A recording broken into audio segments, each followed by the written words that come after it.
Could the iconic economies of the UK and France be on the verge of needing IMF bailouts? That might sound like a plot twist, but let's unpack why this isn't just a wild theory. The International Monetary Fund, or IMF, isn't just a bank for countries. It's like the emergency room for economic crises.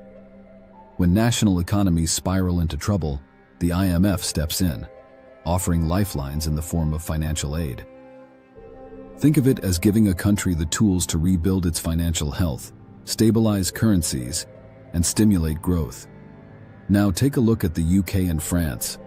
Both are grappling with high inflation rates, mounting public debt, and economic impacts from political decisions and global turbulence.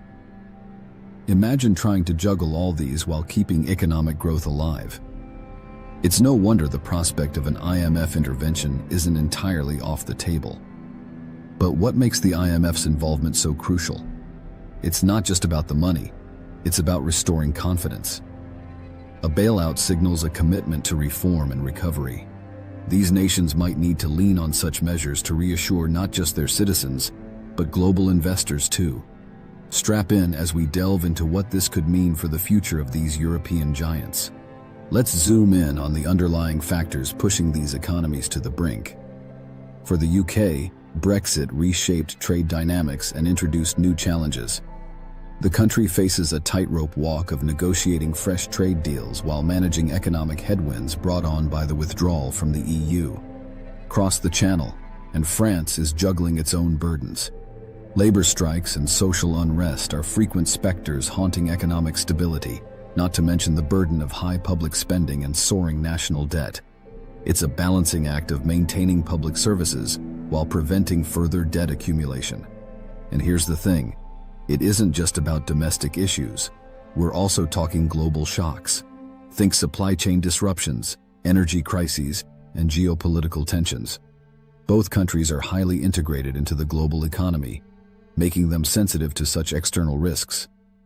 So, if the IMF steps in, what should we expect? First comes the implementation of structural adjustments. Think austerity measures or reforms aimed at cutting public sector inefficiencies. This can be controversial, often met with public resistance, but it's a critical step towards long-term recovery. Keep in mind, time is of the essence. Delaying necessary actions could lead to a deeper financial crisis, requiring even more drastic measures down the line. The involvement of the IMF could be not just a safety net, but a crucial turning point for shaping future fiscal policies. So, what lies ahead for the UK and France? That remains an unfolding narrative. Let's consider the potential ripple effects of an IMF engagement. For starters, such intervention could reshape economic priorities. For the UK, it might mean a laser focus on boosting competitiveness and innovation in new sectors, like green technology, to replace lost EU markets and drive growth. Meanwhile, France could benefit from reforms aimed at increasing labor market flexibility. By addressing unemployment rates and adapting to technological advances, the nation could enhance productivity and economic resilience. But what does this mean for the average citizen? If handled well, IMF-supported reforms could stabilize currencies and bring down inflation, making everyday goods more affordable. However, it may also come with tightening budgets and public spending cuts, stirring public debate. On the global stage, a robust recovery of these economies could instill confidence in European stability. The UK's and France's solid performance would reflect positively on markets, encouraging investment and fostering international trade relations. Yet, an essential question lingers. How quickly can these transitions happen? Economic restructuring takes time and patience. Public sentiment and political resolve will play crucial roles in determining the success of any IMF intervention.